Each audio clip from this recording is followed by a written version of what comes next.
Good morning. I'm well. Hey, how you doing?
Okay. Hey, Paul. Hey, good to see you. How you been? Sir? I'm well. Yeah. Good. How are you? Good? Yeah, good. Yeah. Good. Yeah. Good. I see your alma mater has a new dean. Which one? Robert Wood Johnson. Yeah. Oh, who is it? Shireen Gabriel, who was dean at Mayo, who's a Okay. rheumatologist. Oh, how So, interesting. yeah, I don't know her. They hired from outside. That's a big deal. Yeah. That's not Robert Wood's culture. No, and she hasn't been at Mayo very long. But so I haven't reached out to her yet, but that'll be interesting. Yeah. So everything's good with you? Yeah, all good. Yeah, a little crazy.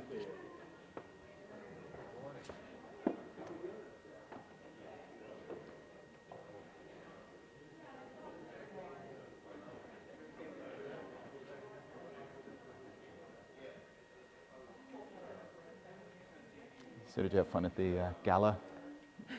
It was a funny night to have a gala after the I know. end of the Joint Commission week. At the end People of look really beat down. the Joint Commission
Good morning, everyone. We're going to get started. It's truly a pleasure this morning to introduce Dr. Jeff Brenner, one of our own faculty member, who many of you know for his groundbreaking work. Jeff has been a longtime faculty member of Robert Wood Johnson Medical School and now our medical school. He's a graduate of the Robert Wood Johnson Medical School. And some of you may know this, but he started a practice in family medicine here in Camden, where he got to see firsthand the disparities that patients in Camden faced. And I guess that was formative for him and helped spur him on to work to address these. Since 2003, he's been the executive director of the Camden Coalition of Healthcare Providers, and his work was profiled by the writer and surgeon Dr. Atul Gawande in an article in The New Yorker entitled The Hot Spotters, and also in an episode of PBS Frontline. In 2013, he received a MacArthur Foundation Award for his work. He's currently the medical director of the Urban Health Institute, which is a dedicated business unit of the Cooper Health System that focuses on improving care for the underserved. Uses modern business techniques, and the unit is redesigning long-standing clinical models to deliver better care at lower cost. So it's a pleasure for me to introduce Jeff Brenner. Great. Thanks so much. Thanks for coming out this morning. Jeff and Jim, these are surgeons' hours. I'm not used to being up and in front of an audience this early in the morning. So we're going to spend the morning an hour talking about failures in healthcare data and how our philosophy towards data in the Camden Coalition, and then I'll talk about a few specific case studies of how we use data.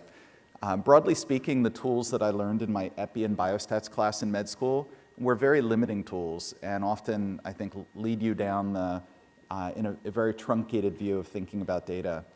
There's a word that we really like inside the coalition of being a data scientist, and the best data scientists that I've met are intuitive and creative about how they approach data. They're playful with data.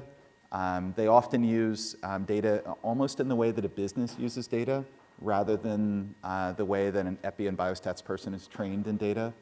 And we'll talk about some of those philosophies and how they approach data. So we've sort of coined within the organization a list of 10 data failures and sort of ways people approach data.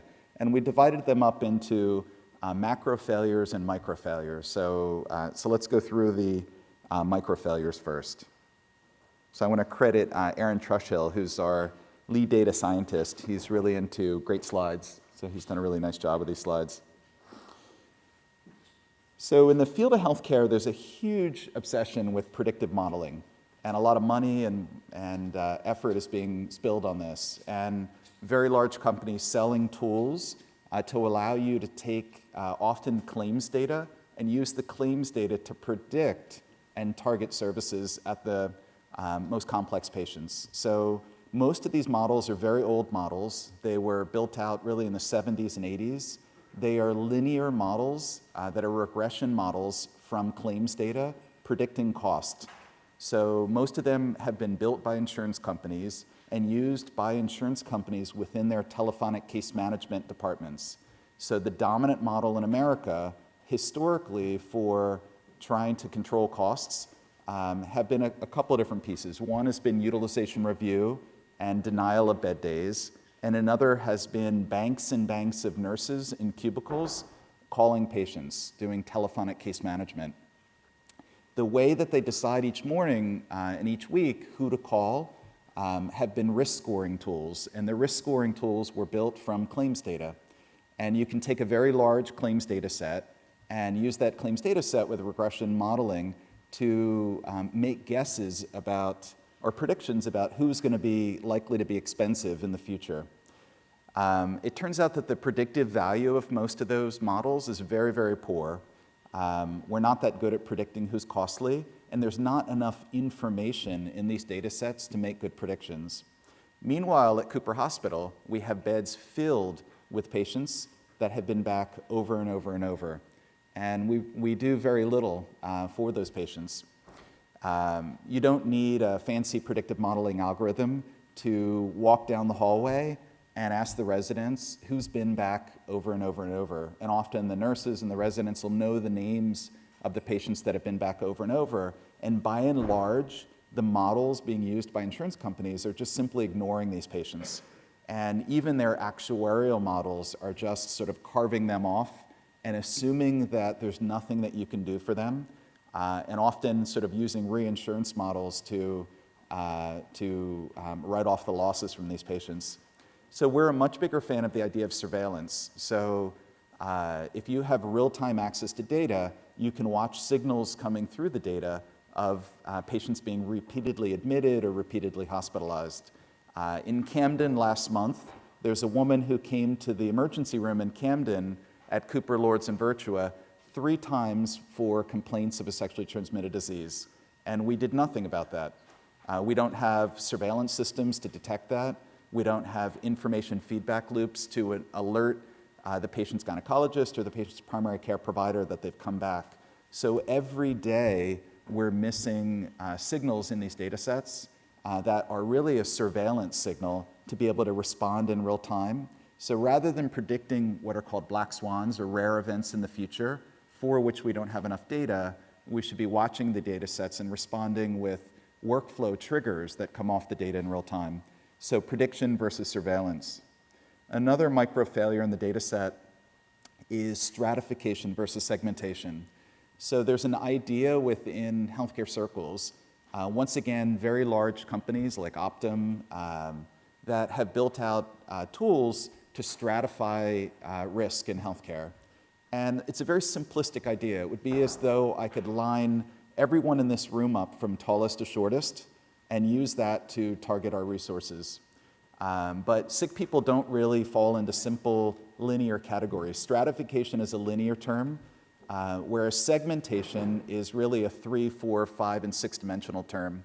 So the Obama campaign didn't line up all American voters from tallest to shortest and target advertising and other things at those people.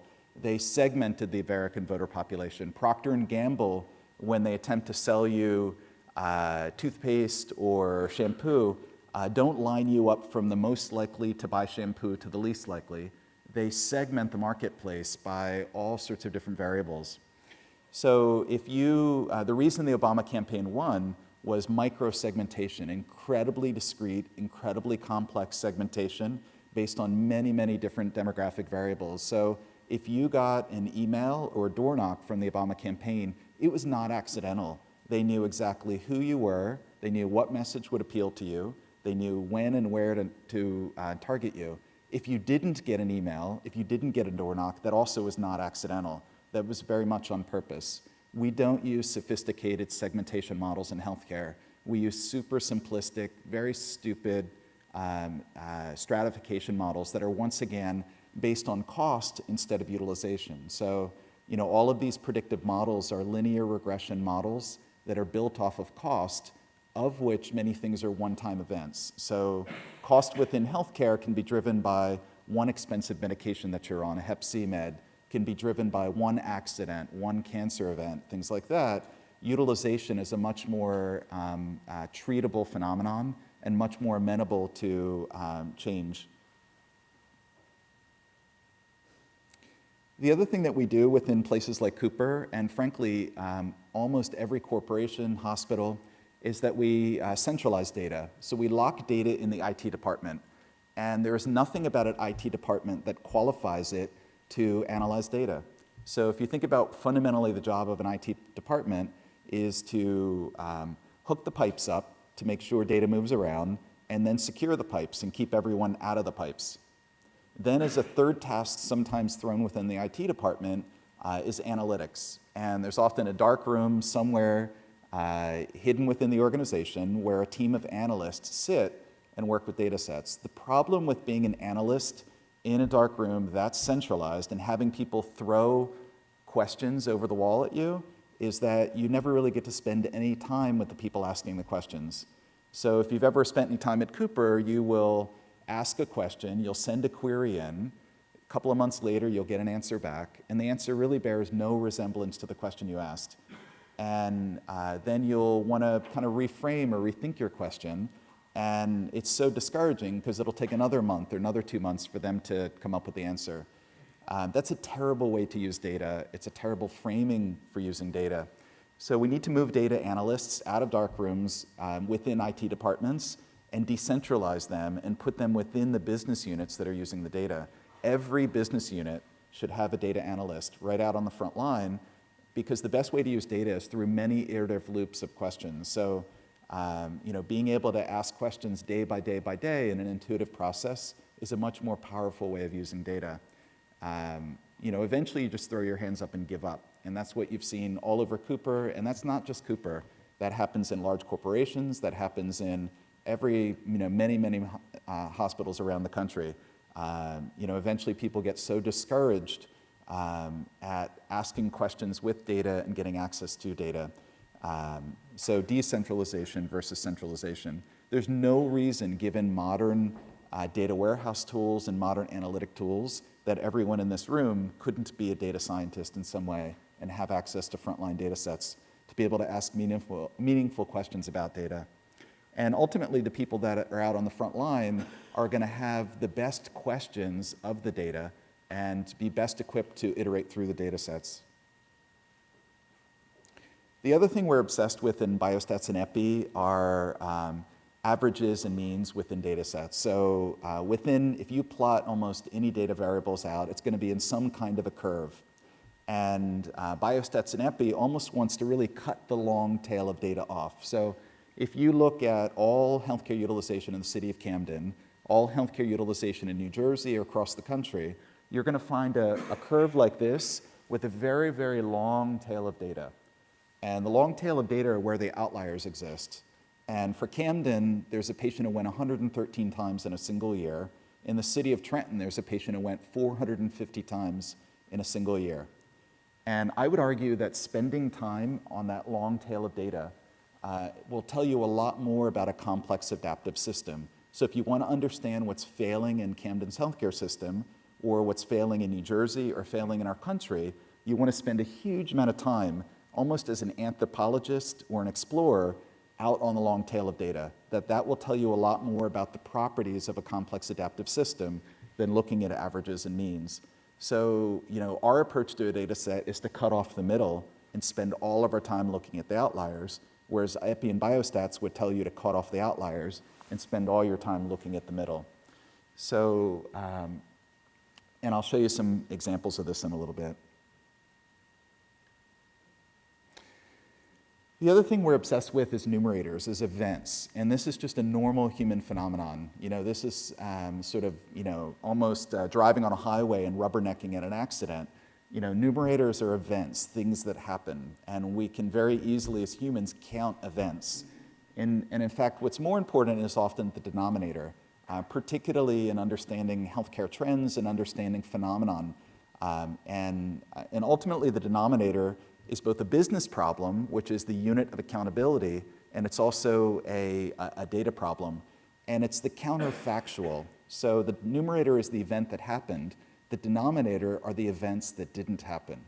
And I'll show you a huge failure that we made in the organization by not understanding the denominator very well. So let's hold off and get back to this one. So let me stop there and see if there's any thoughts or questions about these first 5, the micro failures.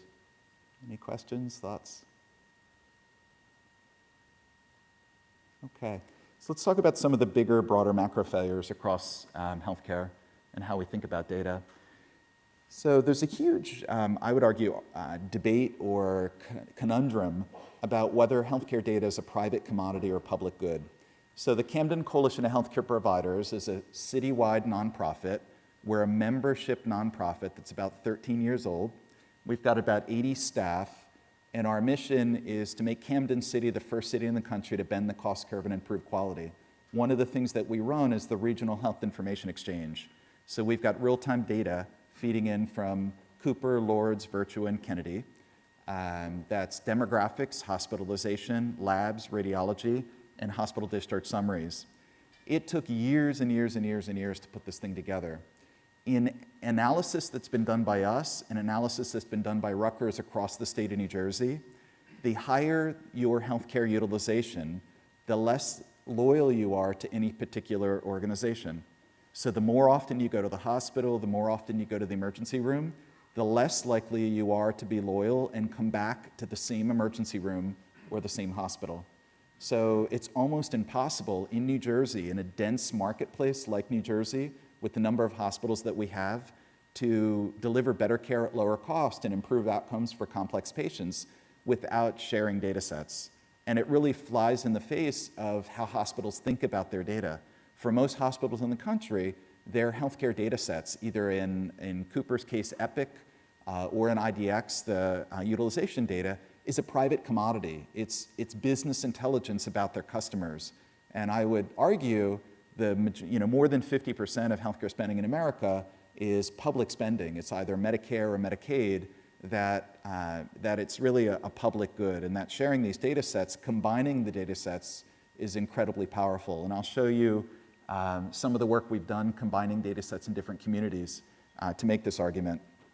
At some point, there's going to need to be a mandate that forces hospitals that are receiving DISH funds, DSRIP funds, Medicare and Medicaid reimbursement, absolutely mandates them to share data sets. And there's the beginning of this through meaningful use, but there needs to be much clearer mandates about sharing data, particularly around the demographics and utilization data.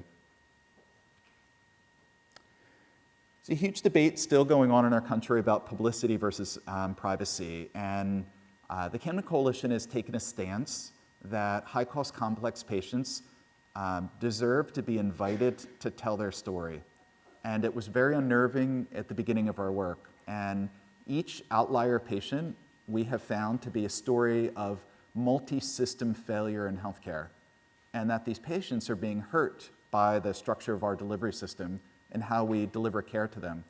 And we've taken a stance to invite patients to tell their stories and talk very publicly about those stories. It was unnerving to me, it was unnerving to our staff in the early days. We've gotten much, much more comfortable with it and have worked with many communities around the country to help them get comfortable inviting patients to tell their stories. There's a meme in our society that we have the best healthcare system in the world. And in some ways that's absolutely true, and in some ways it's very much not true. We can do incredible things for people. We can pull them back from the brink of death. We can separate Siamese twins. We can transplant hearts and lungs, but we don't know when to stop. We just keep doing more and more and more for people.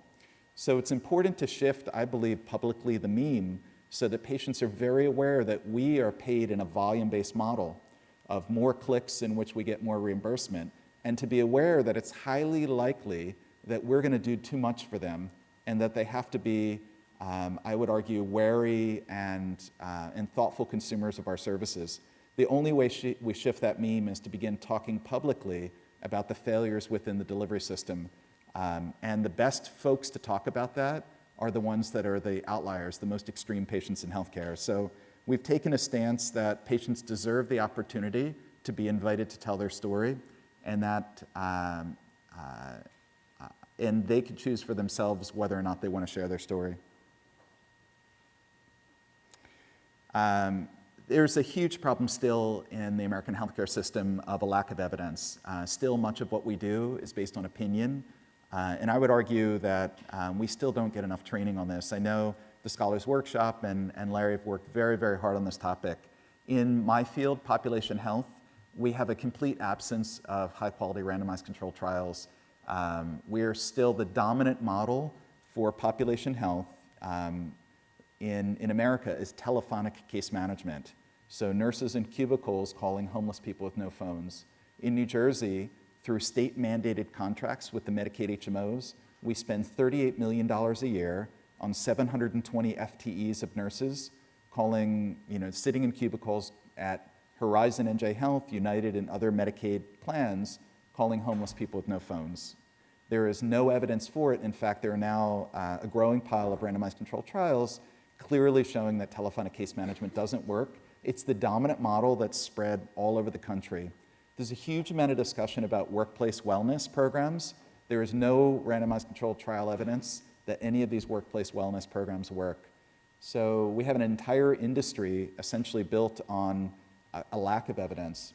If you take 100 high utilizers or 100 sick employees and you do nothing to them and watch them in a year, they regress by about 20 to 30% towards the mean. So in our field, population health has been riding the phenomenon of regression of the mean for a long, long time. Many workplace wellness programs, many very large corporations bring their software, bring their vendors, and bring their items to sell, and essentially show pre-post graphs that are flawed. So if you take the stock market at the highest point and made a bet that it was going to drop, you'd be absolutely right. Any system in extremis will regress to the mean over time. We have a really big problem in healthcare of using consultants and vendors to solve very complex, very intractable problems that are really cultural problems. And there's no tool, there's no vendor, there's no software that can help you deliver better care at lower cost. It's a much deeper cultural problem in how we think about healthcare, how we deliver services, how we're trained, how we structured the workforce. And I would argue, bringing someone in to solve this very rarely works. It's a very simplistic way of solving problems. Most of the software that vendors are selling are very flawed software packages. So we're a much bigger fan of building internal capacity in organizations and helping them use their data to begin to generate insights within their organization.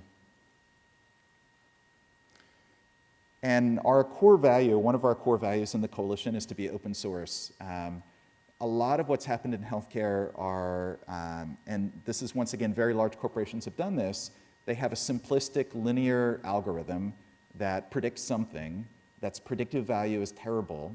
They lock it up, they copyright it, trademark it, which you can't really copyright and trademark that well. They never do a study, don't publish it in the literature, and therefore it can't be tested, it can't be analyzed, it can't be replicated, and then run around selling it for lots and lots and lots of money. We think that that's one of the reasons why population health is so far behind where it needs to be. So we've committed to putting all of our tools, all of our algorithms, and what we do into open source, and we feel like this needs to be done a lot more in healthcare. The other thing people do when they get a data set is they rush to conclusions. So it's very tempting with a data set to say, I have figured this out and I'm going to rush a study out. If you think about what's happened in the nutrition literature, carrots are good for you, carrots are bad for you. Low carb diets are good for you, they're bad for you. High fat diets are good or bad, on and on and on. A lot of these things are based on very simple correlation analysis that look at groups of people, send them a survey, ask them questions, and then correlate their health outcomes. The decision about hormone replacement therapy was really based on very simplistic population studies looking at linear correlations between self-reported things that patients were doing and their health outcomes. These all turn out to be incredibly flawed. So we're of the belief that we should not be making conclusions in many instances from large data sets, but the purpose of the data is really to help you refine your question and build better and better hypotheses over time. So I'll show you a little bit of how we've done that. So any questions about the macro failures? So we believe that these kinds of philosophies about data are incredibly important to start as your framing before you even sit down with data sets. We're also a believer that I'm not really strong in biostats and epi. I'm much stronger with database work, and I can take very large databases and slice it up in lots of different ways. That being a data scientist does not necessarily mean you are the world's best biostatistician and epidemiologist. That being a data scientist involves a whole range of tools, ranging from data warehousing to carving and slicing up that data to visualizing the data. And often the statistical tools are the last thing you would begin to apply and think about with the data set. And in many cases, you don't even need to apply them. That this is often about sort of the visualizations within the data.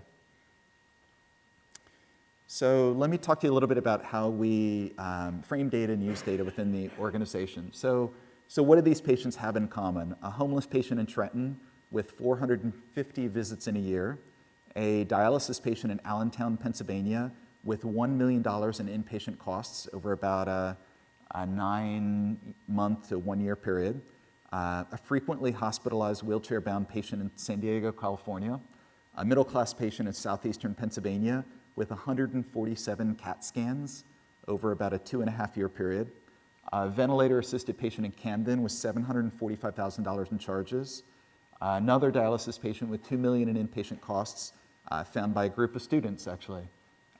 So these are all outliers, and these are outliers that people, students, residents, physicians all across the country have found using a search for outliers. So as we talked about earlier, rather than using complex risk-adjusted scoring linear models, all you need to do is take all of the claims data from Cooper Hospital in a single year and rank order it from the person who had the most inpatient visits to the person who had the least inpatient visits, and go and meet the top 10 patients.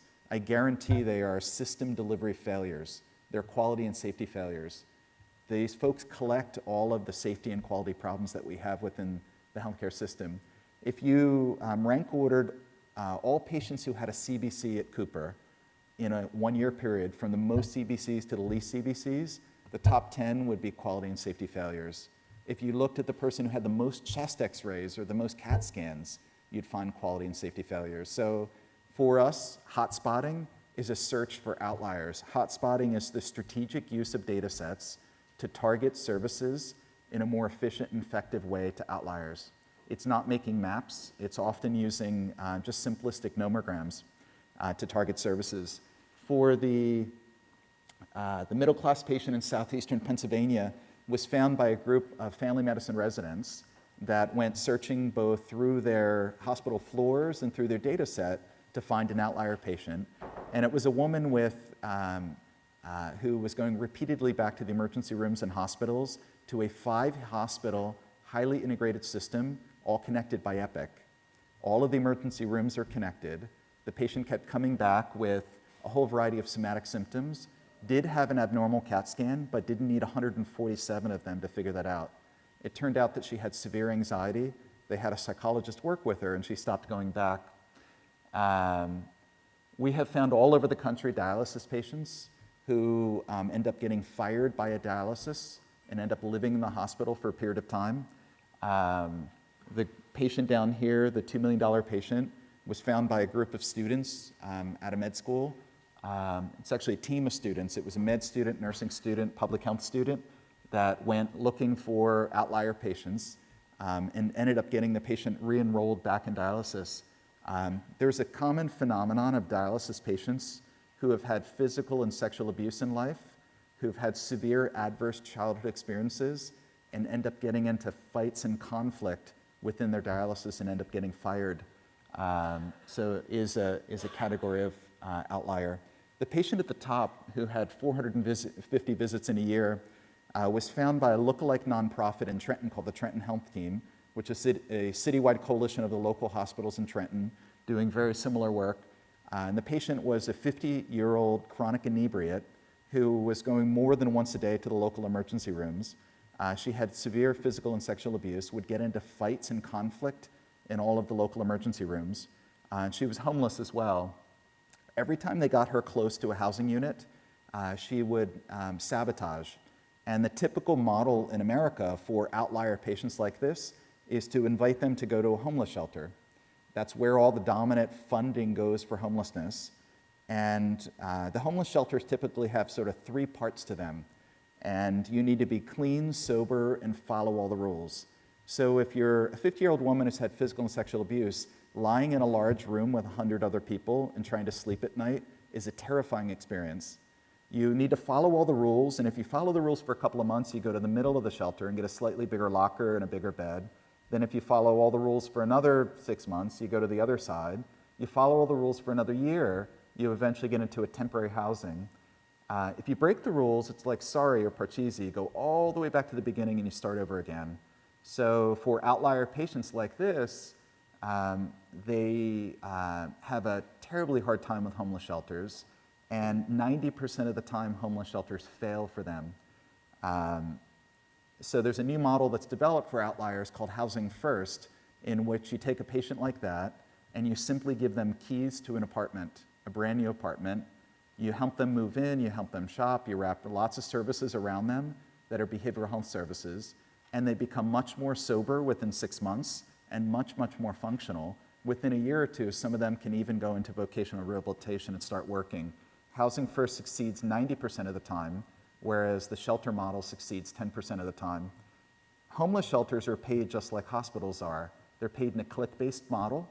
That's a volume-based model where you fill the beds, and the more people cycling through the beds, the more money you make, which is just like our financial model in hospitals. So the biggest problem with Housing First is that it would remove the major revenue source for most homeless organizations and most homeless shelters. So this patient got into a Housing First unit, which we don't have in Camden, and ended up going back 18 times the following year. So the only strategy that works for extreme outlier patients being repeatedly hospitalized is a Housing First model. It's been repeatedly studied in randomized controlled trials. It lowers incarceration costs, policing costs, and healthcare costs. So let me talk through a little bit of the Camden data that we've got. We have data that stretches back 12 years with all of the identifiers, the name, address, date of birth, date of admission, charges, receipts, for every Camden resident who's been to the emergency room or hospital at Cooper, Lourdes, and Virtua. It's all filtered right now for Camden city addresses. It's been linked across the organization. So if you are Jose Rodriguez, who has been to Cooper and then to Lourdes and then to Virtua, we've linked all the data sets across. If for some reason your name is slightly misspelled, your date of birth is slightly off, we can still match through a technique called probabilistic linkage. So we learned that half the population uses an emergency room or hospital in 1 year. We found someone who went 113 times in a year and someone who went 324 times in 5 years. This slide is slightly erroneous. I need to fix it. And let me do two definitions here. Charges are the hospital bill that's sent out, and receipts is the payment that came back. Costs is this totally ephemeral thing that we have no idea about. So cost, in order to really understand cost inside of a hospital, you would have to do much better accounting that most hospitals don't do. So when something costs something in a hospital, we rarely spend all the time to attribute those costs in the right place. So hospitals don't actually know how much anything costs for the most part. Costs to society are something very different. So if Medicare pays for your mom to be admitted to Cooper 6 times, that's a cost to society. So costs really depend on your vantage point and where you're looking at this. But this is the cost curve for Camden. So this is all of the claims data broken out by percentage of patients and percentage of payments. So 1% of patients is 26% of the charges, 5% of patients are 58% of the charges, and 10% of the patients are 73% of the charges. Down here are receipts. So the most expensive patient was $3.5 million in receipts. The revenue actually to hospitals in Camden has gone up. So it's now $108 million a year. That's mostly public money. Because the city of Camden is so poor, this is mostly your tax dollars at work.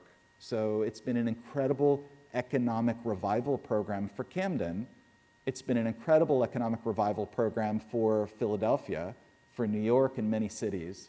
You know, the dominant model for recovery of these cities has been the EDS and MEDS model. So the two most inefficient systems in America are, and unaccountable systems and inflationary systems, are education and healthcare. The revival of many of these cities is really based on healthcare and education. 30% of the receipts equals 1% of the patients, 80% of the receipts, 13% of the patients, and 90% of the receipts, 20% of the patients. So I'm sorry this slide is incorrectly labeled. This basic pattern is called a Pareto curve, and this is true in almost every human system. So if you go into a school anywhere in Camden, within a single classroom, there'll be a couple of kids who are getting in trouble all the time. They have a differential learning style. They are outliers. And within that school, The average school serves the average kid reasonably well. If you're an outlier kid with a differential learning style or challenges at home, the school begins to break down. There's a couple of kids and families that are in the principal's office all the time. That school has a very hard time serving their needs. Within a community, there are a small number of citizens who are both committing most of the crimes, violent crimes, and are the victims of most of the violent crimes. Until Bratton came along, we had a very, very expensive police departments that were poorly structured to respond to those data, that data. So Bratton's work with CompStat was really about how to divide data sets up, how to look at the outliers, and how to target resources within the police department day by day, week by week, month by month, the outliers. A core part of what he did in the CompStat data analysis was to think about the unit of accountability, which for him became the precincts, think about the accountable manager that became the captain, to push authority and responsibility down to that unit of accountability and have them be responsible moment by moment, week by week, to the patterns of crime within their geography. This is the top avoidable hospitalizations. This is looking at just emergency room diagnoses from 2011 in the city of Camden. So the number one reason still to go to an emergency room in Camden is head colds. 4,000 patients with 4,800 visits. It's 16% of visits, 1.4 million in receipts, payments, mostly from all of you. So if you get money deducted from your check, from the state, from the feds, thank you. So this has been a great economic revival program for the healthcare institutions in Camden. Sprains and strains, contusions, abdominal pain, skin and subcutaneous infections, urinary tract infections, back pain, asthma. Obviously, most of these things being primary care related conditions. Up to 29 million in receipts every year for primary care ED diagnoses. The interesting thing about this data is that most of these patients have insurance. This is not a phenomenon of uninsured patients. And in fact, in America, the vast majority of ED utilization is by patients with insurance. So having a card does not mean you have care. It doesn't mean you can get an appointment. So if you call right now for a primary care appointment at Cooper, Lords, Virtua, CamCare, Project Hope, it's very, very hard to get in. In fact, if you call for your own primary care, I bet it's hard to get in. You have to argue with the front desk. We haven't structured primary care in a way that is easy to access for many of these patients. So this is really a problem of choice architecture for patients. So I want to make it clear that healthcare hotspotting is not making maps, but making maps is one way to segment and think about data sets. So I want to give you another data story about how we've used the data. So this is a map of the city of Camden. This is Cooper, Lords, and Virtua data, 5.5 years of it. And we've plotted the home address of every patient that's come to the hospital or to the emergency room with their receipts, with their payment. So this is asking the question, do high-cost complex patients live in specific geographic patterns? And the red areas on the map are called census blocks that are very small geographies. 6% of the census blocks is 10% of the landmass, 18% of the patients, 27% of the visits, and 37% of the receipts. These are the two most expensive buildings in the city. You ride by Northgate 2 every day. It's at the base of the Ben Franklin Bridge. These are both beautiful buildings with great management. Building at the top had 600 patients with 12 million in receipts. The building at the bottom had 300 patients with 15 million in receipts. I said to my staff, we can't bend the cost curve in the whole city of Camden if you can't bend the cost curve in a single building. And that we were going to go deep in Northgate 2 and figure this out. And I said, you can spend whatever you want to do any intervention you can come up with to see if we can solve this problem. So we did everything that my public health classes taught us. We did the Stanford chronic disease model. We did art therapy. We did yoga. We did dance classes. We did group therapy, individual counseling. We did diabetic education. We did anything we could think of in this building. We had one of our partners open up a 2-exam room primary care office on the first floor. And I thought we'd nailed it. And we completely failed. And let me show you why.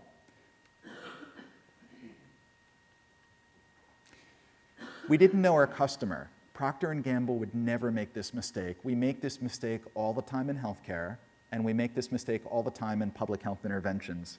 So we use something called cluster analysis. So the long tail of data is a messy, nonlinear part of the data set. And cluster analysis is allowing the data to kind of tell you how do people group together into natural groupings. So it turns out in Northgate 2, there are 4 kinds of patients, generally speaking.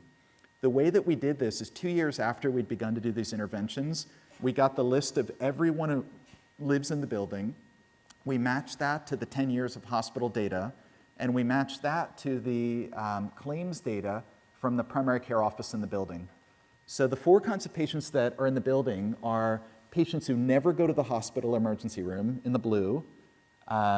Over in the yellow are medium emergency room utilizers. They have on average 2 to 3 emergency room visits in a year. High ED utilizers who have on average 8 emergency room visits and 1 inpatient visit. And the folks over on the right are high inpatient utilizers. They have on average 3 inpatient visits and 1 ED visit. So let's look how they break up in the building. So the vast majority of Northgate 2 that you ride by, this building is full of mostly people who are disabled to get into the building. Most of them are dual eligibles that have Medicare and Medicaid. To be a dual eligible, you've had to have very low income in your life. So this is a very sick and complicated building with very high comorbidities, but the vast majority of the building, 6% of the folks living in the building in a single year, never go to the hospital. And in fact, way over on the right, only about 30 patients to 40 patients are the ones that are driving all the cost and all the utilization. It turns out those folks don't even come down the elevator to participate in any of the programming that we did. So we were doing lots of feel-good stuff. We were keeping healthy people healthy. I would argue the folks over on the right are generally healthier, and the folks over on the right, or on the left, are generally healthier. The folks over on the right are bed-bound. They don't come out of their apartments. They have very constricted social networks. They are overwhelmed by their conditions, and they basically go from Cooper, then they get discharged out to Abigail House, which is subacute rehab, then they go back to Northgate 2, then they get readmitted back to Cooper, and it just goes over and over and over. So putting programming on the first floor was a totally ineffective strategy if our goal was to save money and reduce utilization for the folks being hospitalized. What they needed was a care coordination model. So what we've done at this point is we've, with patients' permission, we've given the social services on the first floor of the building access to our health information exchange so that they know real time when patients are admitted and discharged from the building. Our coalition care coordination staff have gotten in sync with the building to sort of co-care coordinate folks that live in the building when they're admitted, and we're spending a lot more time and resources over on the far right, focused in on those folks. So in the health information exchange, I know every morning who's admitted, who's discharged from the local hospitals, and I have the address, so we know if a Northgate 2 patient's admitted or discharged. So once again, this was a failure to segment, a failure to know your customer, a failure to surveil the data and target resources inappropriately. So this is a very simplistic framework for typology and segmentation. So this is called a crosstab. This is all of Camden's data from a single year, and this is ED use over on the left and inpatient use at the top. And the way you read this is way over on the right, that number is 62. 62 patients had 10 or more ED visits in 1 year, and they had 5 or more inpatient visits in a single year at Cooper, Lourdes, and Virtua. Over here, there are 339 people who never got admitted, but were seen in the emergency room, treated and released 10 or more times in a year. These are ED overutilizers. The folks over there are inpatient overutilizers. They are completely different patients in statewide data sets and in our data sets and in the groups that we work with around the country. This is the beginning of segmentation and the beginning of understanding who these subgroups are. So ED overutilizers are younger, they're more drug addicted, they have more personality disorders, they're moving quickly through the system, they have very high velocity in the system, and they're much harder to work with. The folks over on the right are inpatient overutilizers. They are older, they're a little bit more sick and tired of being sick and tired, they're falling apart, they've got more comorbidities, and they're lying in hospital beds at Cooper and Lourdes. And they're much easier to work with. We can find them, we can track them, They're not out on the streets wandering around. The folks over on the left, it takes a much denser and more sophisticated team to work with them. So we have a partner that's in Michigan who's doing a phenomenal job with these folks over here. They have a specialized physical clinic. It's run by an emergency room doc who's triple boarded in pain and addiction. And they've got 4 licensed clinical social workers doing therapy with the patients, a physician assistant, it's really an addiction behavioral health primary care office. They get the patients off their benzos, off their narcotics, tremendous amount of work.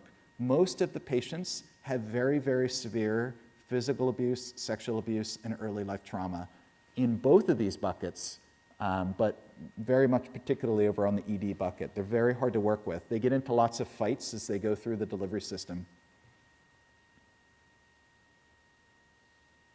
I want to talk a little bit about how we're using data internally. Our model in the coalition is a care coordination model where we wake up in the morning with the lists of everyone who's been admitted to Cooper and Lord's. We log into the EHR system from our office of both Cooper and Lord's and do a triaging process to find anyone who's had 2 or more admissions in 6 months, which makes you an outlier, and someone with lots of social and medical complexity. We then have staff who are full-time deployed at Cooper and Lord's. You may see them. They've got a coalition badge that they're wearing. They spend full-time up in the hospital. We're doing a randomized control trial, so they walk into the patient's exam room, consent them, walk out, hit the random button, and they either go into intervention or control. The intervention is about 90 days long. We go to their house within 72 hours, or their shelter. We go with them to their primary care appointment, with them to their specialty appointments. We go to court with them if they got outstanding warrants. We help them move in if they're homeless, whatever it takes, essentially, for 90 days. We've used a lot of tools out of behavioral health and addiction. So this is a harm reduction model. We use something called motivational interviewing, trauma-informed care. Most of these folks, as I mentioned earlier, have very severe physical and sexual abuse at some point in their life, or very severe neglect and maltreatment. They don't form trusting relationships very easily. They get into conflict very easily within the healthcare system and within our teams. All of our staff have a homegrown database. The modern care management tools that are off the shelf mostly don't work for this these kind of team structures. We change our database literally every week, every month. We collect about 400 different variables in every patient. The staff have iPads out in the field and track the data in real time. And we use a lot of dashboarding. So these are mixed teams of social workers, nurses, RN level, LPN, community health workers, and AmeriCorps volunteers. There's not a lot understood about how you manage and track these teams. It's very hard to hire the right people. It's very hard to supervise them. It's hard to structure their work because they're out of sight. It's hard to supervise our staff within an office. Can you imagine deploying 20 people out across the city of Camden with no ability to watch what they're doing every day? So we've been spending a lot of time figuring out how do you dashboard, how do you manage and track all of this data. So this is the kind of dashboards that we built out, looking at staff hours, looking at enrollment numbers, looking at days to home visit, days to primary care visit, days since the last time you saw the patient over time. And then doing PDSA cycles off of this. So I'll give you an example. This was a PDSA cycle. Our metric internally is for our staff to work with the patient every week, to touch them physically, see them physically every week. And this is plotting out a box and whiskers chart, starting at week 1 to week 10 of a PDSA cycle, looking at the days since the last time we saw them. So each of those dots is a person, and there are people that we just lose, we can't find. So we've enrolled them in our intervention, and they're wandering across the city. And we did a very intensive process of figuring out how can we find our patients, and how can we make sure that every patient's being touched every week. So this is the way a business uses data to be able to do quality improvement cycles. And over the course of 10 weeks, got our outliers down. So when we started, we had a patient we hadn't found in 168 days. And by tracking our data much more closely, managing our staff more closely, we're able to get it down to 38 days. This is weekly staff hours. So doing a PDSA cycle over 10 weeks of getting rid of all the back-end work. We found that our staff were sitting in the office more and more and more doing paperwork rather than being out in the field and doing face-to-face work with patients. So by carefully tracking what staff were doing with their hours, we were able to eliminate a lot of the back-end work. They were also over-documenting and wasting a lot of time in our own data tracking tools. One of our keys to our model is accompaniment. So this is looking over a 3-year process of doing repeated PDSA cycles to try and get patients. It's really hard to get people into primary care. And it turns out for the average primary care office, only 3 to 4 patients a week are being admitted. So when we're asking for appointments in primary care in Camden, we're not talking about needing a huge number of appointments to get hospitalized patients in, but it's very hard to get them in because of transportation barriers, just because of the level of illness, and because of the inaccessibility of primary care. So this is a PDSA cycle looking at days to first primary care visit over time, and a variety of efforts we made to solve this.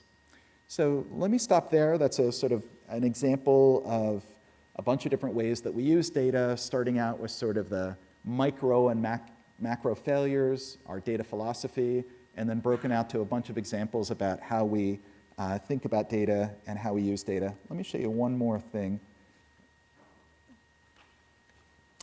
We've had a chance, we've got about data from 20 communities, and we've had a chance to sort of break the data out. This is a segment of Camden data, so these are the high utilizers, the top 1% in Camden, where they live, where their costs are, their diagnoses, and it's built out in a template that essentially you can take the Tableau software and stick it on top of any data set, and it really, I think, brings the cost down of this kind of analysis. And we've begun to do this with many other data sets. So we have a lookalike nonprofit also up in Newark, and this is analyzing Newark's data from Beth Israel, and found similar patterns of high utilizers living collected up into buildings. And we got data from 3 counties in Maine from the state of Maine and broke out their data. And it turns out that high utilizers in a rural state get collected up into specific towns because it's hard to live in the middle of nowhere as you get poorer, sicker, and older. That this actually gets down to the building level. So state of Maine made us take it off, but you know, the red spot, the hot spots here in the towns, you know, can get down to single buildings and single geographies as well. All right, let me stop there. I think we have just a few moments for questions. Thoughts, questions? Yeah. Jeff, that was a fascinating talk. One of the things I worry about is, when you look at the outliers, you showed 6 case reports, and it's mostly psychosocial stuff. Yep. So I can assume with those 6 cases, you find 6 cases of patients that are moribund, end of life, and you waste a lot of healthcare dollars on end of life care, right? You know, the non-ambulatory person with a normal ABI that gets referred to from Abigail House because they have a pressure ulcer. Mm-hmm. And, you know, so what are you doing to address physician education as well as end of life walks? I mean, that's what we're really talking about here too. Absolutely, it's a really good question.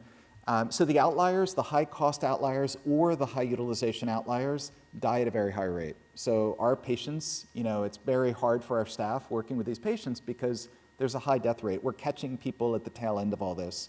So keeping in mind too that on the long tail of data, there are probably about 300 different subgroups. So there are patients fired by dialysis. There are 700-pound diabetics with gastroparesis that fall repeatedly and get picked up by the fire department. There's a couple of them in every community. There are also plenty of palliative care patients. There are plenty of hospice patients in this long tail of data. So you're absolutely right. One of the themes that I keep touching upon that's important to understand in this long tail of data that we found everywhere we've looked is severe adverse childhood experiences. You die the way that you were raised. You get older and fall apart the way that you were raised. So there's a study that a guy in Kaiser Permanente did looking at 17,000 middle-class Caucasian patients. He mailed out a survey to them, and he asked them 10 questions about adverse childhood experiences. And things like death of a parent, physical abuse, sexual abuse, one parent hitting another, being severely ridiculed within your family, a whole variety of things. And he gave a point for each category. And then the patients agreed to have it connected to their medical record at Kaiser. And 70% of them answered the survey. Can you imagine getting a survey like this in the mail? 70% of them answered the survey.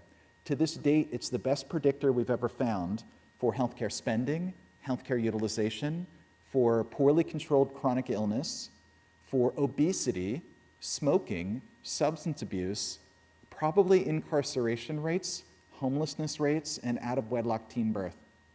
It turns out that you are wired differently.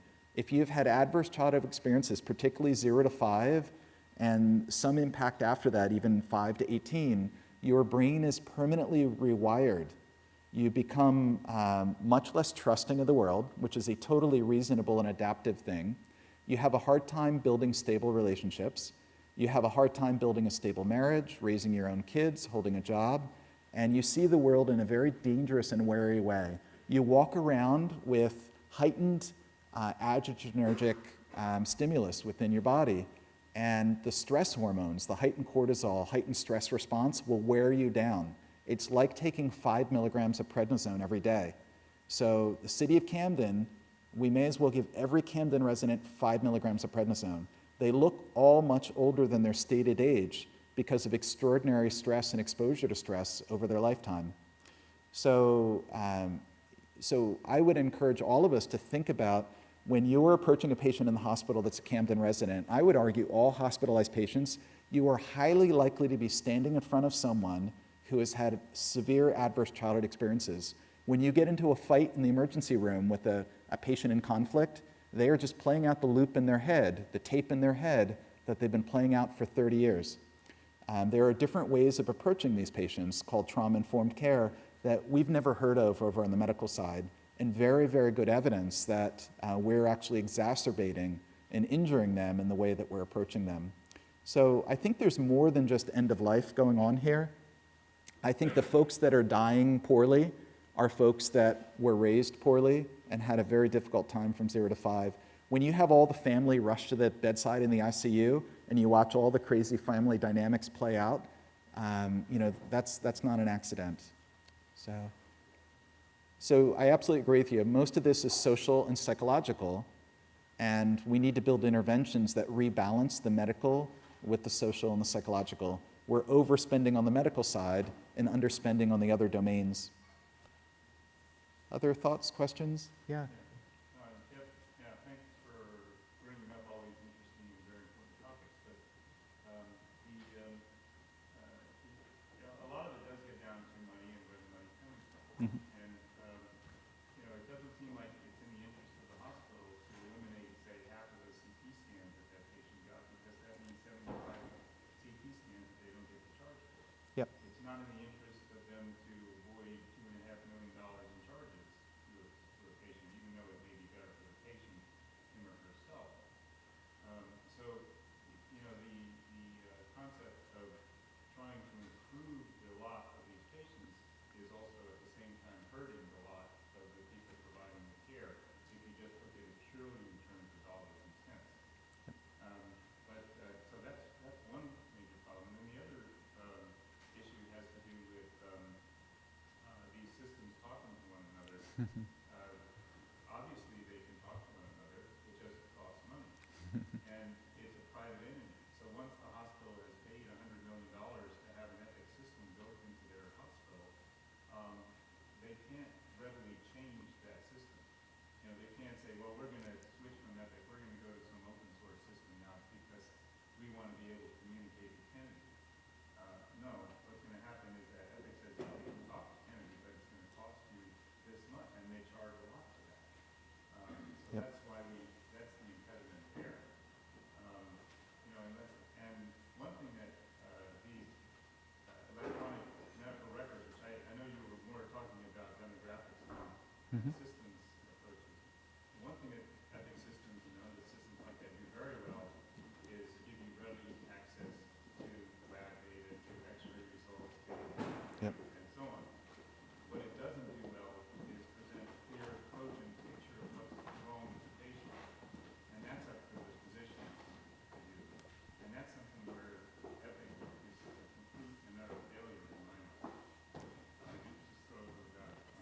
So 3 really great points. The point on the second one is really a game theory problem. So game theory is a field of math that talks in one way about agents, individual either people or organizations and their behavior. Within a dense marketplace like we have in this region, we have a huge game theory problem where each hospital CEO needs to wake up in the morning and decide, do I cooperate or do I compete? And sometimes they sign joint ventures and cooperate or merge. Often they compete, and the more ruthless you are in competing, driving market share and stealing the other orthopedic group, the more money you're going to make. So it's not their fault we set that system up in America. And the dynamic, I would argue, playing out in this region is not a good one for patients, that we have too much competition and not enough cooperation. We don't need this much competition. We don't need this many agents, meaning hospitals within the complex adaptive system competing for market share. That drives up costs and it hurts you. It makes you much more likely to get hospitalized. We didn't need 2 $1 billion brand new hospitals on Route 1, Capitol Health and Princeton Medical Center. You know, the most dangerous thing in America is an empty hospital bed. So they're going to figure out how to fill it. There's been plenty of work and studies on that point. So the only reason that I've gotten away with the work I've gotten away in Camden is that Camden's the poorest city in America, and no one's fighting over more market share of poor, addicted, complex patients. You know, it's not the Cherry Hill Coalition of Healthcare Providers, it's the Camden Coalition of Healthcare Providers. So, you know, this is the adverse market share that no one necessarily wants more of. And at some point, as we, you know, grow and expand in our efforts, it is going to have an impact on the bottom line. But what I've said to folks at Cooper and Lords and Virtue as well is that, you know, we're not an altruistic effort anymore. We're now your R&D unit. And, you know, this is an existential moment for you. You don't want to be Blockbuster Video, and you don't want to be Kodak. And you better get ahead of the curve. And this is now cutting-edge technology, delivering better care at lower cost, care coordination, harm reduction, housing first, trauma-informed care are the cutting-edge technologies of the modern healthcare system that allow you to deliver better care at lower cost, and we better be good at these things.